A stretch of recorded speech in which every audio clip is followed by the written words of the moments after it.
trouble, and we haven't even got started That's exactly yet. right. We're talking UFOs, and I'm already on the list over here. That's right. Brad Staggs is here, and he's been here all week talking about UFOs, and we talked about Billy Meier at the top of the show today, Brad, and we're going to visit more with him today, aren't we? Yeah, we are. You know, it's been interesting since yesterday when we showed you the photos and the movie footage that Billy Meier has taken. The response has been very interesting.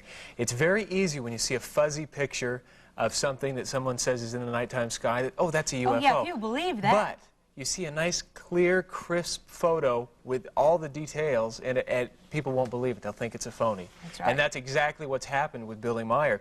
His photos and his movie footage are so crisp and precise that no one believes it.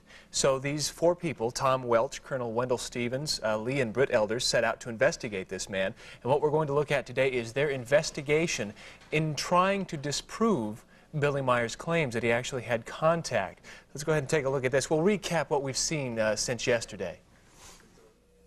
Edward Billy Meier, handicapped Swiss farmer and self-proclaimed contactee of visitors to our planet from the Pleiades star cluster. These are the photos that Meier claims he has taken of their spaceships over a 6-year period from 1975 to 1981.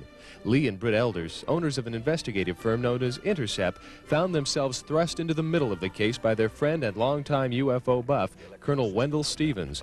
They were skeptical at best. He wanted to disprove it immediately. Right. He thought he could go in, look at Billy Meier and say, you faked this whole thing, and go from there. But as the investigation wore on, they found their position eroding somewhat. Billy brought out photographs. Before we left, he gave us metal samples.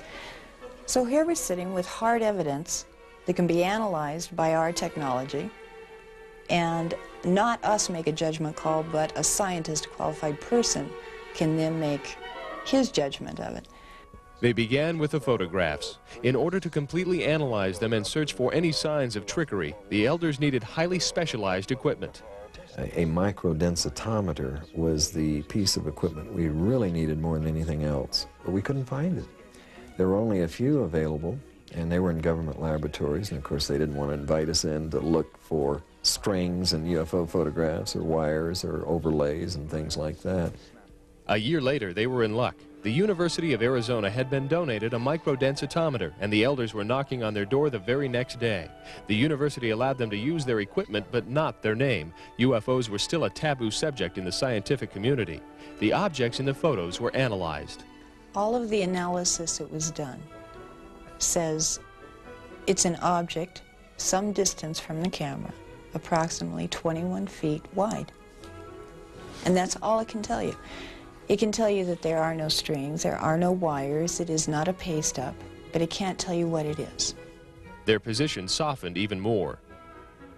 And it was no longer of, hey, this guy's hoaxing it. If he is hoaxing it, let's find out how.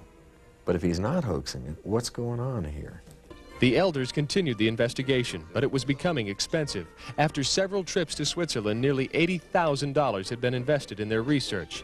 They published 2 books to help underwrite the project. Funds from the books were channeled back into the case, and their search continued.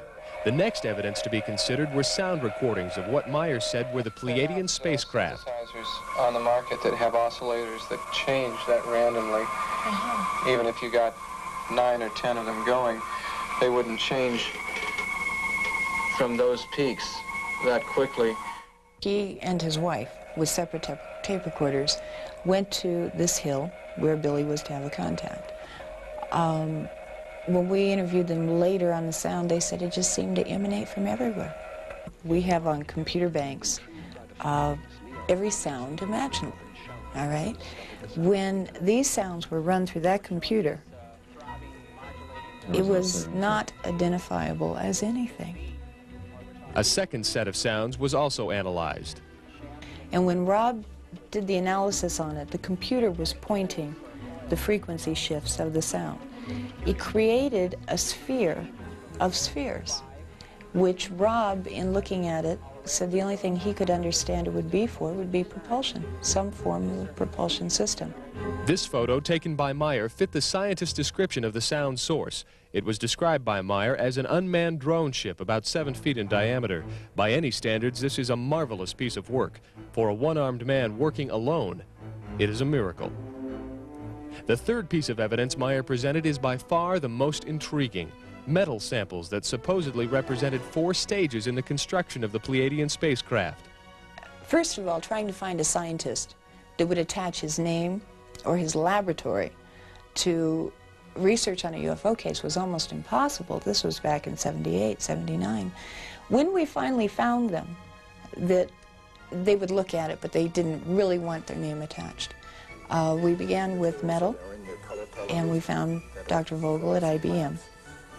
From a human interest standpoint, I said, fine, I'll see what I can do to investigate these specimens that were left by these contacts. His findings were startling. Everything about the samples indicated a cold fusion process, something which, to this day, hasn't been mastered on Earth. It was after Dr. Vogel's testing that Lee Elders became a firm believer in the Billy Meier experience. Taught me never to get involved in another UFO case. No, seriously, a person once asked me, would I do it all over again? And I said I wouldn't take $1 million for the experience I've had, but I don't think I'd take $1 million to start all over again either. And for Britt Elders, the years spent with Meier were worth the effort. Personally, it's taught me not to be so judgmental, because we do live in a society that says you create your own preconceived ideas and go from there.